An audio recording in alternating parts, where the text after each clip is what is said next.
जमीन पर ऐसी कहानियां बहुत कम होती हैं जो तबाही से जन्म लेने वाली कामयाबी को बयान करें। ये कहानी है जापान की, एक ऐसी कौम की जो तबाही के बाद भी खड़ी हुई और दुनिया की टेक्नोलॉजी में सबसे आगे निकल गई। ये कहानी सिर्फ मशीन्स या सिटीज की नहीं, बल्कि इंसानी हिम्मत, लगन और अज़्म की है। चलिए शुरू करते हैं जापान का सफर पहले कदम से। जापान की शुरुआत हजारों साल पहले हुई। ये छोटा सा जजीरा है जो समंदर और पहाड़ों के बीच में बसा हुआ है। इस जगह के लोगों का ताल्लुक नेचर और एनवायरनमेंट से गहरा था। पुराने जापान में लोगों की जिंदगी डिसिप्लिन, रिस्पेक्ट और मेहनत के गिर्द घूमती थी। यही वैल्यूज उनकी कल्चर और आइडेंटिटी का हिस्सा बन गईं। और यही वैल्यूज उनको फ्यूचर में मुश्किल वक्त में मजबूती देती रहीं। आज के एडवांस जापान का हर फ्यूचरिस्टिक आइडिया असल में इन पुरानी वैल्यूज का नतीजा है। लेकिन तारीख का सफर हमेशा आसान नहीं रहा।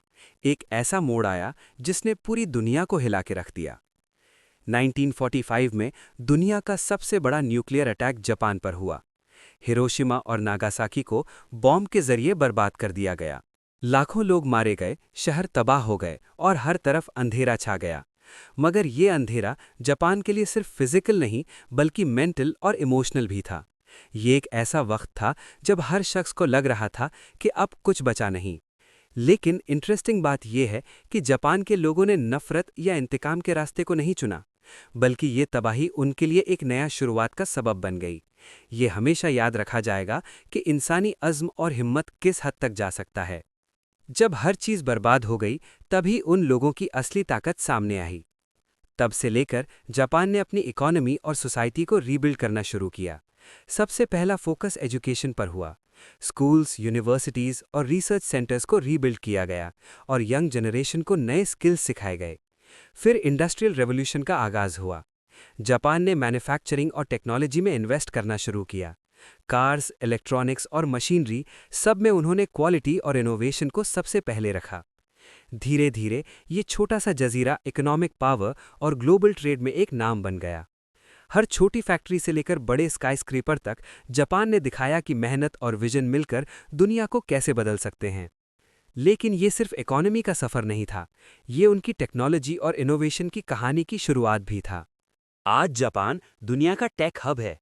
रोबोटिक्स में आगे, इलेक्ट्रॉनिक्स में वर्ल्ड लीडर और ऑटोमोबाइल्स में benchmark. Super trains, advanced gadgets और स्मार्ट सिटीज, ये सब जापान के फ्यूचरिस्टिक विजन का नतीजा है। यहाँ हर इनोवेशन का असल मकसद जिंदगी को बेहतर बनाना है। और ये इनोवेशन सिर्फ मशीन्स में नहीं, सोसाइटी के स्ट्रक्चर और थिंकिंग में भी है। जापान के लोग फ्यूचर के लिए हमेशा सोचते हैं और नए सॉल्यूशंस क्रिएट करते हैं। और इंटरेस्टिंग बात यह है कि इनकी टेक्नोलॉजी में हर चीज़ मेहनत से हासिल की हुई और डिसिप्लिन्ड है, जो उनकी पुराने कल्चर से डायरेक्टली जुड़ी है। लेकिन ये सक्सेस सिर्फ मशीन्स या इन्वेंशंस की वजह से नहीं, बल्कि इस बात की वजह से है कि जापान टेक्नोलॉजी को सिर्फ प्रोड्यूस नहीं करता, बल्कि उसे जिंदगी का हिस्सा बना देता है।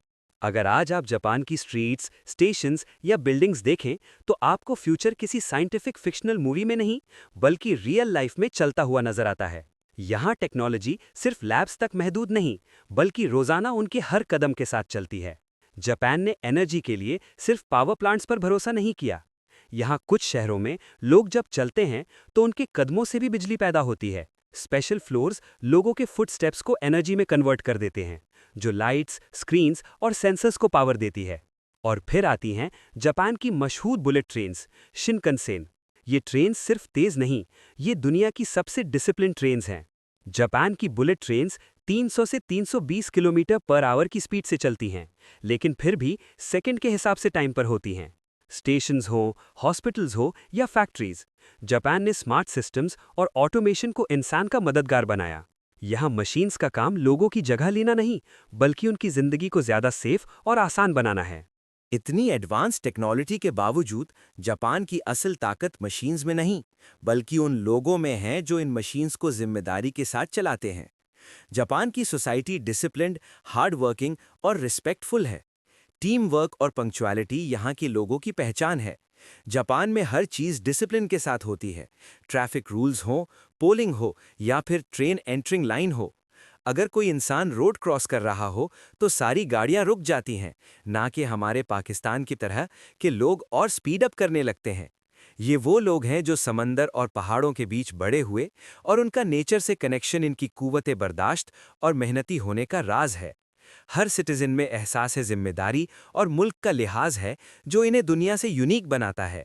ये कॉम्बिनेशन ही हार्ड वर्क, कल्चर और वैल्यूज़ का, इसकी वजह से ही जापान ने डिजास्टर के बाद अपनी पहचान और टेक्नोलॉजी दोनों में टॉप पोजीशन हासिल की। ये कहानी सिर्फ जापान की नहीं, बल्कि इंसानी हिम्मत और अज़्म की भी है। जापान ने साबित कर दिया कि तबाही भी रोशनी की तरफ का रास्ता दिखाती है, अगर इंसान में हिम्मत, नॉलेज और डेडिकेशन हो।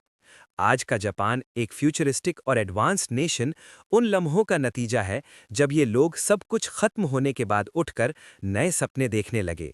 एट द एंड, लाइक और सब्सक्राइब करें और कमेंट करें कि अगली वीडियो किस टॉपिक पर होनी चाहिए।